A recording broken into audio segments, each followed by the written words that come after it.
La distanza che c'è tra l'Università di Padova e la Municipalità di Padova è molto poca, sono due cose che vivono assieme da centinaia di anni. La stessa cosa accade a Oxford, pertanto un gemellaggio tra Padova e Oxford è una delle cose più naturali del mondo. Se c'è qualche goccia di pioggia come adesso, per esempio metaforicamente parlando, stiamo dicendo la Brexit, beh, anche questa pioggia si potrà poi togliere come si toglie la pioggia da un obiettivo con uno straccio.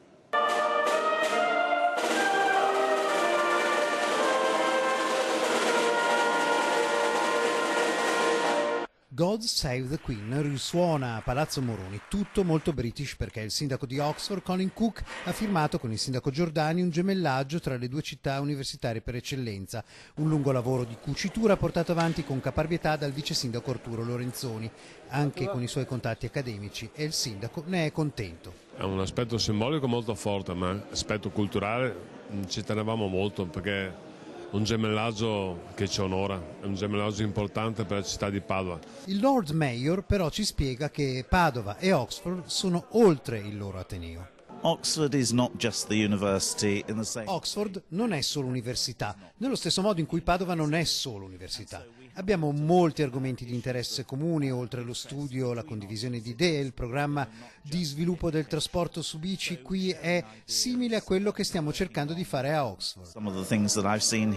Quello che è interessante da questi tipi di relazioni è condividere le esperienze e confrontarsi, perché dal confronto nascono le idee.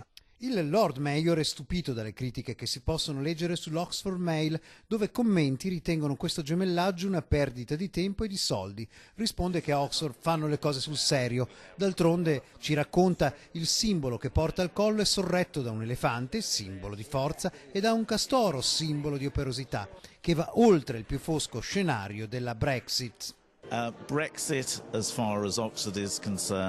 Per quanto riguarda il punto di vista di Oxford, la Brexit è un disastro. Il 72% dei votanti al referendum in città era per rimanere in Europa. È molto triste che il resto del paese non ci abbia seguito. Qualsiasi cosa accadrà con Brexit, e io non so cosa possa accadere, Oxford rimarrà una città europea.